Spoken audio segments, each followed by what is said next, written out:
Thank you for joining us on the Capitol Report on NTD Television. I'm Steve Lance. Let's take a look at today's top stories. In a bid to ease the burden of rising gas prices, President Biden today announced the biggest ever release of U.S. emergency oil reserves. What will the long-term impacts be, and will it lower gas costs in the near future? Turn the page on the old playbook. That's what the top U.S. trade negotiator is saying today as she signals a stern approach to trade disputes with China. We'll take a look at why it matters. 200,000. That's the amount of illegal aliens that could start pouring into the United States as early as May. And just how important is it for the U.S. to keep a competitive edge in space? Texas Congressman Brian Babin weighs in. As the House geared up to vote on the Affordable Insulin Now Act, Democrats came together to stress the urgency of reducing the cost of insulin. President Biden today is announcing his plan to ease prices at the pump, an unprecedented release of our emergency oil reserves. The plan is to release 1 million barrels each day for the next 6 months. Here's NTD's Melina Wisecup with the details. President Biden is facing mounting pressure to relieve Americans of their pain at the pump. His solution, release stockpiled oil now that will need to be replaced later. And the bottom line is, if we want lower gas prices, we need to have a more oil supply right now. He's authorized a historic release of our emergency oil, a total of around 180 million barrels.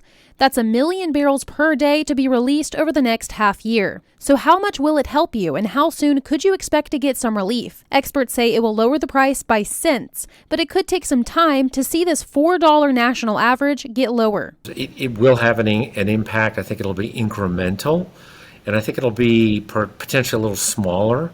But some aren't as optimistic, warning of the long-term implications of such a massive oil release. Can you just explain what you mean by in the short term it could backfire? Do you mean price-wise, or do you just mean reducing the domestic production of oil? Price-wise, because again, it could create logistical problems. We've never released that much, onto the market right away. And so that could cause backups in the Gulf, which would in turn have U.S. oil producers actually have to pull back on production. Biden and Democrats on Capitol Hill have pointed fingers at oil and gas companies, accusing them of price gouging. There is very interest in our caucus in stopping price gouging on the part of the industry. The accusation started coming to a head when the price of oil fell, but the price of gas wasn't falling in tandem. Two energy experts told me they aren't buying the price gouging argument. Here's why. It doesn't make any sense in a commodity market, whether we're talking about sugar, copper, oil, natural gas. So what's your explanation to the fact that the price of oil has been dropping, but the price of gas hasn't gone down in parallel with it? What's the reason for that? The reason for that is that gas stations go ahead and pre-buy their gasoline, right? And so just because the price of oil goes down right away doesn't mean the price at the pump goes down right away, because they already pre-bought that, and so they're not going to lose money on it. Biden's long-term strategy to solve the high gas prices is to reduce our dependence on oil altogether. We and the whole world need to reduce our dependence on fossil fuels altogether. We need to end our long-term reliance on China and other countries for inputs that will power the future.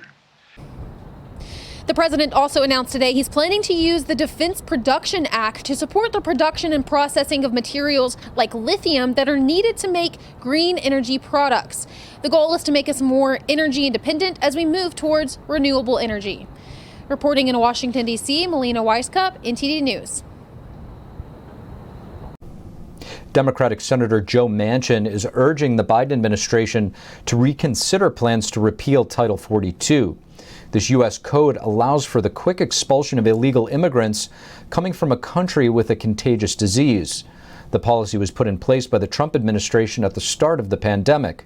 It quickly curbed the number of illegal immigrants released back into the United States. Manchin is standing by that policy. In a letter to the CDC, Manchin wrote that with the number of attempted southern border crossings surging and a highly transmissible Omicron variant emerging in the United States, quote, now is not the time to throw caution to the wind. Where does the United States stand when it comes to competing with China and Russia for space superiority? We asked ranking member of the Space and Aeronautics Subcommittee, Congressman Brian Babin. But first, we asked him about the thousands of illegal aliens that continue to pour through the southern border. Here's a look. Congressman Brian Babin, thank you for joining us on the Capitol Report again. Great to be with you, Steve. Congressman, it looks like the Biden administration is going to be lifting Title 42 by May. What does this mean for Texas, which is, the state that you represent, and the country as a whole? It really means disaster is in the wings. The already crisis and disastrous border situation that we have today will be much, much worse with this. I can tell you, never in history has a U.S. president done as much intentional damage to our country as we've seen in the last 14 months. It's just appalling to see what's happening. Our mayors in Texas, in fact, every state is a border state now. Just the other day, I saw a quote from the mayor of Uvalde, Texas. The federal government's dumping illegals in his town, as so many towns across the country are having this happen. And he says the Biden administration has no regard for the American people. And it is stunning to see these types of policies that were developed to control our border during the Trump administration. Title 42 is one of the last ones that we have. In fact, it is the last one because they had already gotten rid of the MPP remaining in Mexico. And so we will have, I think we're on track for over 200,000 crossings in March. And when Title 42 is lifted, it wouldn't surprise me to see that doubled. You're a ranking member on the Space and Aeronautics Subcommittee, and on the issue of China, we were in a space race decades ago with Russia. Right now, we have Russia and China competing with us in space. Where do we stand? Well, we've been partnering with the Russians now for over 20 years. We've had a manned International Space Station for well over 20 years now, in partnership with our European allies, Japanese, and the Russians. And of course, with this Ukrainian, situation with the invasion, terrible invasion that's happening, this has been strained. But we're certainly hoping that partnership, because I've never talked to a U.S. astronaut that did not tell me that he had a great relationship with the Russian counterparts, the cosmonauts. And so the value that we're gaining and deriving from our International Space Station, it's basically a giant scientific lab. We certainly hope we can continue that. The Chinese, on the other hand, they are absolutely on a track to surpass us in space.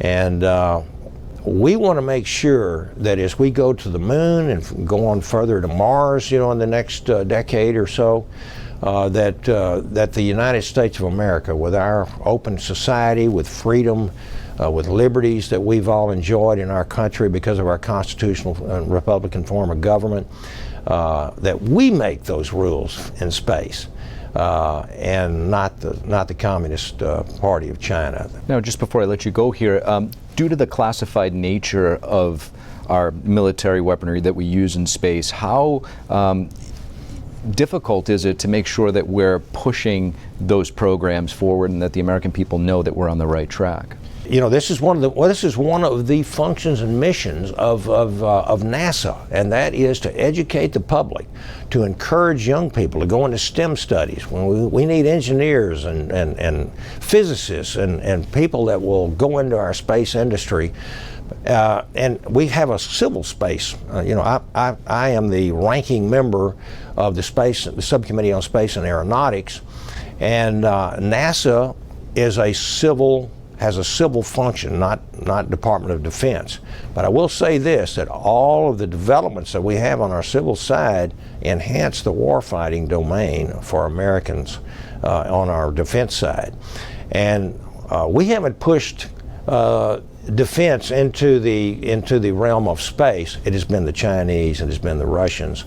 We've seen some of the tests where they've actually destroyed some of their own satellites up there to prove that they have that capability, if there ever was a need for that. And the warfighting domain has now reached space. And who controls that high ground will control the low ground as well. So America has to we have to be on our P's and Q's, on our toes, if you will, to make sure that our space program is on track. We've already seen some weaponry that has been tested by the Chinese, hypersonic weapons, which we have no defense for at this current point. And we have to make sure that we don't allow ourselves to be behind in the development of these types of weapons. We want to make sure that we are the #1 military power in the world today, because as the ancient Greeks said, if you want peace, you prepare for war. Congressman Brian Babin, thank you. You're welcome, Steve. Thank you. The top U.S. trade representative says it's time for the U.S. to play offense by pushing back stronger against China's unfair trade practices. Here's Katherine Tai testifying before the Senate Finance Committee earlier today. It is high time for us to turn the page on the old playbook with respect to China. That old playbook had us focused exclusively on changing China's behavior. We must now expand our work to include a strategy to vigorously defend our values and economic interests. The stern stance comes as Tai warns China has repeatedly refused to make real changes despite making commitments. She also tells senators that China isn't buying U.S. products as promised in the Phase 1 trade deal. And to counter such a pattern, Tai says we can't just wait for China to change. Instead, the U.S. must make new strategic investments in key industries back at home. And that includes passing the Bipartisan Innovation Act, which will allow more chips to be made in America. And CIA Director William Burns has tested positive for the CCP virus. This according to an agency statement earlier today. The statement said Burns is experiencing mild symptoms and working from home, with plans to return to the office after 5 days and testing negative. The director is fully vaccinated and boosted. Burns last met with President Joe Biden on Wednesday morning in a socially distanced meeting. Chief Deputy Whip of the House Democratic Caucus Dan Kidley joined Congresswoman Angie Craig and Lucy McBath to rally support for their bill to reduce the cost of insulin. The Affordable Insulin Now Act, headed for a vote Thursday, would cap insulin costs for diabetes patients to $35 per month. The Affordable Insulin Now Act passed the House on Thursday. Chief Deputy Whip of the House Democratic Caucus Dan Kidley joined Congresswoman Angie Craig and Lucy McBath to rally support for their bill to reduce the cost of insulin. Nationally, depending on the nature of someone's type 1 diabetes, the average sticker price for a month's supply is about $375. For some, it's $1,000. Lead sponsor Congresswoman Craig talked about the consequences of prices that are out of reach for many Americans. In fact, due to these soaring prices, many Americans risk their own lives by rationing doses or skipping treatments altogether. The bill caps out-of-pocket costs for diabetes patients to $35 per month. The companion bill, however, is stalled in the Senate. Bank statements show President Biden's son, Hunter Biden, got paid from the Chinese Communist Party. We have the details. The FEC has fined the 2016 Hillary Clinton campaign and the Democratic National Committee. We'll bring you the details. Member of Congress and Oklahoma candidate for United States Senate Markwayne Mullin is calling for former President Donald Trump's first impeachment to be expunged.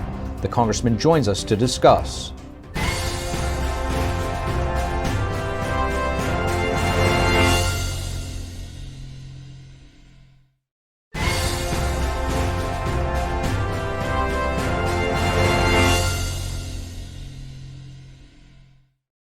Hello and welcome back to NTD's Capital Report. I'm Steve Lance. Remember all the talk about Hunter Biden's laptop? Well, now the president's son is under the microscope yet again, this time over his connection to the Chinese Communist Party. Bank records show Hunter Biden made millions of dollars from 2 Chinese businessmen. More than $5 million was transferred from a Chinese energy company to Hunter Biden's firm. These transactions were in 2017 and 2018. The records were laid out before the Senate floor this week by Republican Senators Chuck Grassley and Ron Johnson. The two senators produced a report that exposed connections between Hunter Biden and Chinese nationals connected to the Chinese regime and the Chinese military. Grassley said these records, quote, undeniably show strong links between the Biden family and Communist China. Hunter Biden is still being investigated by the Department of Justice and so far has not been charged with any crimes. President Biden is not part of this federal investigation. The Federal Election Commission, or FEC, has fined Hillary Clinton's 2016 campaign and the Democratic National Committee. It's because they did not properly disclose campaign spending on a former British spy behind the Steele dossier. The FEC says the money funded opposition research for the infamous Steele dossier, but it was misreported as legal services. The Clinton campaign faces an $8,000 fine, while the DNC faces a heftier punishment of over $100,000. The DNC and the Clinton campaign haven't made any comments, but they accepted the civil fines. Meanwhile, former President Donald Trump said in a statement that this corruption is only beginning to be revealed, is un-American, and must never be allowed to happen again. As Russia invades Ukraine, there are a few subplots that have mostly been left out of the discussion, and for good reason. But as the dust starts to settle and we see what's playing out, some questions are starting to resurface. They include questions about the Biden family's ties to Ukraine, as well as former President Trump's first impeachment, and how it relates to the Ukrainian President Vladimir Zelensky. Congress impeached Trump over a phone call he had with Zelensky. Markwayne Mullin from Oklahoma is calling for Congress to expunge Trump's first impeachment, and we had a chance to ask him about it. Congressman Markwayne Mullin, thank you so much for joining us on the Capitol Report. Appreciate you having me. Congressman, you introduced a bill just recently to expunge former President Trump's first impeachment, which ironically was related to Ukrainian President Vladimir Zelensky. Tell us why that is. Well, when you start looking at what the first impeachment contained, it was all about a phone call that was alleged that he had handled a situation wanting President Zelensky at the time to investigate the Bidens for what Hunter Biden was doing. And at that time, he was on the board at Burisma as a high-paid advisor, which he had never been in the oil and gas business. And in 2018, you had Biden go out and brag that he told then the president of Ukraine that if he didn't fire the investigator, that he was going to withhold military aid. Well, that was exactly what the Democrats were accusing Trump of doing in the phone call. But when the phone call transcript came out, that never happened. He just asked him to look into it. Did this actually happen? Because you got to remember, Ukraine was ravaged at one time with corruption.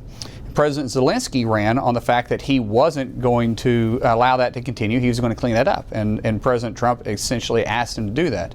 Well, now you're seeing Ukraine in a dire situation. The Democrats argued at the time that President Trump's behavior put Ukraine in a national security risk. So what we're doing with the resolution is just simply saying, hey, listen, Congress made a mistake. We impeached a president underneath Article 1, Section 2 that shouldn't ever taken place, because underneath Article 1, Section 2, it gives Congress, the House, sole power for impeachment, and it says to do it so because of high crimes and misdemeanors. Neither one happened. Neither one took place. And so this is basically us, through the resolution, saying we got it wrong. The House messed up underneath the leadership of Speaker Pelosi and the Democrats who did this for political purposes, and we're going to correct that for history's sake. You have an American president that was impeached. I mean, that's a major deal. Related to this President Zelensky, and since the war started, we haven't heard much about it, and you would think that there would be some rumblings of something. Why do you think it hasn't been talked about? Well, actually, I think President Trump has handled it in the right way by not really inserting him in this situation. He could easily come out and say, listen, look how I handled this. Russia didn't invade Crimea underneath my time. That was underneath Obama. Russia didn't advance into Ukraine underneath my reign. But since we had the leadership when we had Obama in place, and we have the weak leadership with Biden, Russia has now moved in. But as the President of the United States, or the ex-President of the United States, he's stayed out of the international affairs, and I commend him for that. That's actually showing a lot of restraint, because he could come out and have a lot of talking points based on the way the Biden administration is handling this. Do you think that the Biden's family's ties to Ukrainian oligarchs and Ukrainian energy companies poses a conflict of interest? And for a lot of people out there that may not know about those ties, can you maybe elaborate on that? And is there a concern that the United States could be dragged into a conflict for the wrong reasons? Well, absolutely. Everybody should be concerned by it, because there was no reason for Hunter Biden, who we all know about his problems of drug abuse. There is nothing that would say he would be in the position to be an advisor for Burisma at the time, especially at getting roughly $1 million a year, other than his father was a vice president. There was no reason for him to be able to sell oil leases to companies in Ukraine and profit from that. That's a huge issue, especially at the time when Ukraine was riddled with corruption. So I think there is a huge conflict. And then Biden's own words, when he was vice president, of course, when he was talking in 2018, he wasn't vice president, but his actions when he was vice president, by saying that if you don't get rid of the investigating officer before I get on this plane on Air Force 2 and fly back, we're going to withhold military aid. That's serious. Now, and so I think there is a conflict of interest there. When you start talking about can it cause us to be dragged into a conflict, I don't think those actions would necessarily cause us to be dragged into a conflict. But when you have the President of the United States, and I sit on HPSI, so we get briefed on a lot of the information that's happening, especially with the President's travel and what he's been briefed on and what the world affairs are going in through our intelligence community. A lot of the information we receive is in the President's daily briefing. And for him to go out there and say that the 82nd Airborne, this is what you're going to see when you go into Ukraine, which we have never been briefed on any troops going into Ukraine. We've never been briefed on anything about President Putin being removed from power. And he goes out there one day and starts talking about the 82nd of going into Ukraine, which is a joke, a career politician trying to tell the 82nd Airborne what they're going to see when they get into combat. It's kind of funny. And then you go back and you see what President Biden said by Putin needing to be removed from power the very next day. That could draw us into a conflict. Congressman Mullen, thank you. Thank you, sir. The White House says Russian President Vladimir Putin is being misled by advisors on Ukraine. But the Kremlin today has denied that claim. U.S. intelligence officials say that Putin's advisors are not giving him a true picture about Russian military performance or the impact of economic sanctions. White House Communications Director Kate Bedingfield spoke to reporters on Wednesday. We believe that Putin is being misinformed by his advisors about how badly the Russian military is performing and how the Russian economy is being crippled by sanctions because his senior advisors are too afraid to tell him the truth. Her statement is from the recently declassified intel. Britain's intelligence agrees with this finding. The U.S. also believes there is persistent tension between Putin and senior Russian military officials. The Kremlin today denied such claims. The United States is preparing to accept up to 100,000 Ukrainian refugees following Russia's invasion of their country. Meanwhile, existing communities in cities like Sacramento and Seattle are mobilizing to provide food, shelter, and support to those fleeing the war-torn country. A Navy aircraft crashed in the waters near the border of Virginia and Maryland yesterday. Members of the U.S. Coast Guard and a volunteer fire department in Stockton rescued 2 crew members. One was found dead. All 3 were pulled out of the aircraft. The Navy made a statement this morning saying the plane was an E-2D Hawkeye, which is an advanced tactical airborne early warning plane used for surveillance. The plane was leading a routine flight operation when it crashed around 7:30 p.m. The 2 injured crew members are not in critical condition. And that's all we have for you tonight on the Capitol Report. Thank you for tuning in. From Washington, D.C., I'm Steve Lance, and we'll see you tomorrow.